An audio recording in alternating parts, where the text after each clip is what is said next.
अगर कभी मगरमच्छ और एनाकोंडा की लड़ाई हो जाती है तो कौन किस पे भारी पड़ेगा?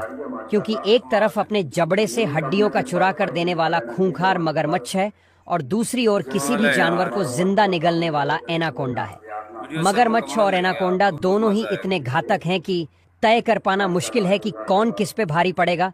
तो किल है, और एनाकोंडा भी किस हुनर में मगर से आगे निकलता है। सबसे पहले बात करते हैं एनाकोंडा की।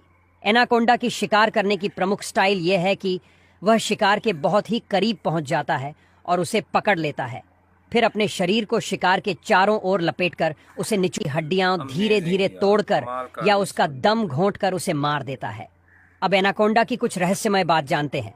एनाकोंडा की 4 प्रमुख प्रजातियां हैं, लेकिन उनमें से ग्रीन एनाकोंडा सबसे बड़ी और सबसे भारी प्रजाति है और यही प्रजाति आमतौर पर एनाकोंडा के रूप में जानी जाती है।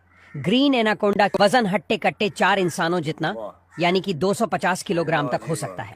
एनाकोंडा आमतौर पर दलदली, नदियों के किनारे और घने जंगलों में रहते हैं और वे ज्यादातर समय पानी में बिताते हैं, जिससे उन्हें आसानी से शिकार करने में मदद मिलती है। एक सबसे मजेदार बात यह है कि मादा एनाकोंडा एक बार में 20 से 40 जीवित बच्चे को जन्म दे सकती है। अब बात करते हैं मगरमच्छ की। मगरमच्छ की शिकार करने की डेथ रोल तकनीक पॉपुलर है, जिसमें यह शिकार को अपने मजबूत जबड़ों में पकड़कर तेजी से घुमाता है, जिससे शिकार के अंग टूट जाते हैं। और मगरमच्छ की लंबाई 10 से 20 फीट तक हो सकती है और वजन 400 से 1000 किलोग्राम तक हो सकता है। हालांकि कुछ मगरमच्छ इससे भी भारी हो सकते हैं। मगरमच्छ जलाशयों, नदियों, झीलों और दलदली क्षेत्रों में रहते हैं। मगरमच्छ पानी और जमीन शिकार के पास चुपचाप पहुंचते हैं और अचानक हमला करके उसे अपने शक्तिशाली जबड़ों में पकड़ लेते हैं। इसके जबड़े में 3700 psi दबाव होता है, जिससे शिकारी को पूरी ताकत से काटेगा तो उसके जबड़े का दबाव लगभग 100 से 200 psi तक हो सकता है।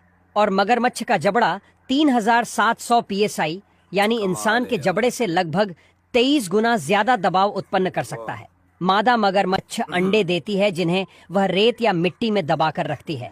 मगरमच्छ भोजन को पचाने के लिए कभी कभी छोटे पत्थर मदद करते हैं।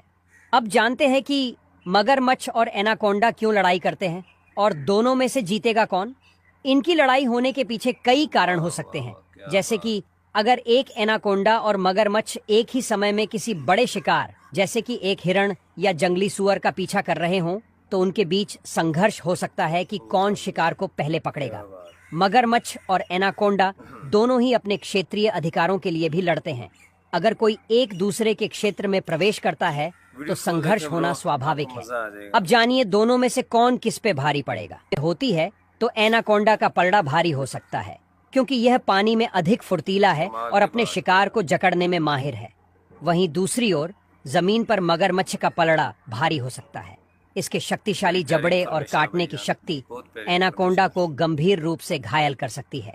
मगरमच्छ मदद से एनाकोंडा को काबू में कर सकता है।